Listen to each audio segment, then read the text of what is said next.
Hello and welcome to another edition of Stock Watch. So as we get into the middle of the trading week, we're hearing a lot of good positive news coming out of the earnings season yet again, as this second quarter of 2021 seems to be the rebound for a lot of big companies, and Tesla is obviously on the front of the headlines as they actually surpassed the $1 billion in net revenue for the first time in a quarterly session. And it actually is up tenfold from a year ago as well, so quite staggering numbers there from Tesla. So let's look at the numbers then. Earnings per share came in at 145 versus 98 cents, and the revenue was up by almost $12 billion versus the 11.3 which was expected.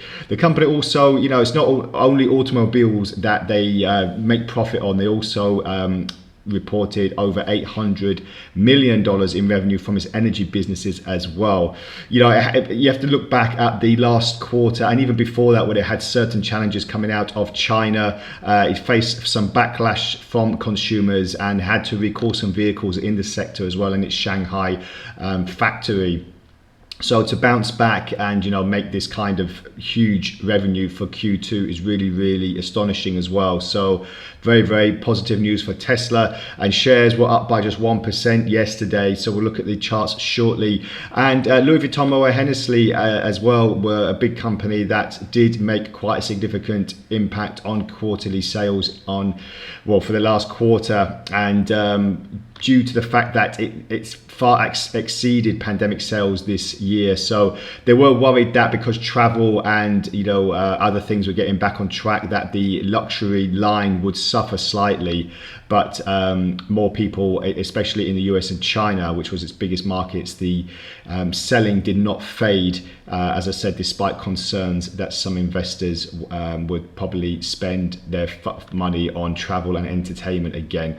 So revenue in the second quarter was just under 15 billion euros, and that was 14% higher in the same period before the pandemic in 2019. So very, very good numbers there for the company. So let's just take a look on Tesla first of all today. The last time I looked on Tesla, I was looking at these recent peaks that we had to have another push to the upside, and now it looks like we're having a little bit more than we're just kind of bouncing on the top border of this Ichimoku cloud at the moment. I always use the Ichimoku cloud for these entry and exit points. So as you can see, a nice confluence there of the last gap that we had in the market. I'll just zoom in a little bit more so it's a little bit easy to see. So I was waiting to cover this gap a few sessions ago, but then we fell below it.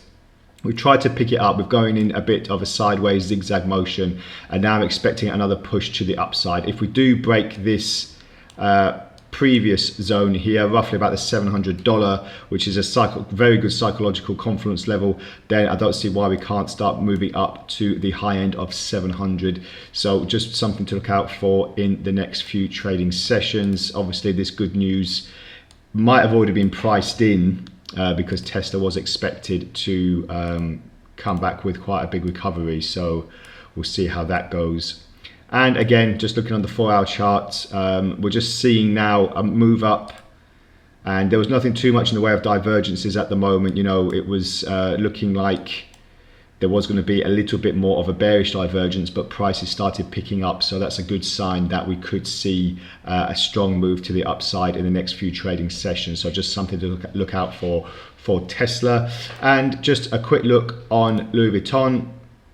This is a dollar chart, by the way. Obviously Louis Vuitton is usually counted in euros, the value is in euros anyway, so just to keep an eye out for that. But the chart's obviously moving in the same direction. So we've had this strong move to the upside for Louis Vuitton over the last few sessions, but we did have a bit of a, let's say it was a long bearish divergence that I could see, and it didn't really affect prices too much. You saw at the point here we started to move downwards, but now we're picking up. We are engulfed in the Ichimoku cloud as well, which is quite important. Once the engulfment does happen, it is sometimes difficult to get out of it. It might actually slide lower, but as you can see here, I'll just zoom in a little bit more. We did manage to stay away from the lower border, and then we're moving to the upside now. So something very significant there for bulls, especially in the market. And just look on the 4-hour chart as well. Again, we're just seeing now if we can reach these recent peaks that we saw in the last few trading sessions. At the moment, it's looking like the bias is firmly on the upside. So we'll see what happens in the next few trading sessions if we can still get some momentum on this drive to the upside, roughly about, well, at least pierce the $800 mark, which they have done now, and then move up to roughly about 830, 840. So we're looking for about $30, $40 jump at the moment. So that's something to look out for in the next few trading sessions. So that's all from the Stock Watch today. As usual, any comments or queries that you'd like to add to the post, please feel free to do so, and I'll get back to you as soon as possible. Have a great trading day ahead, and bye for now.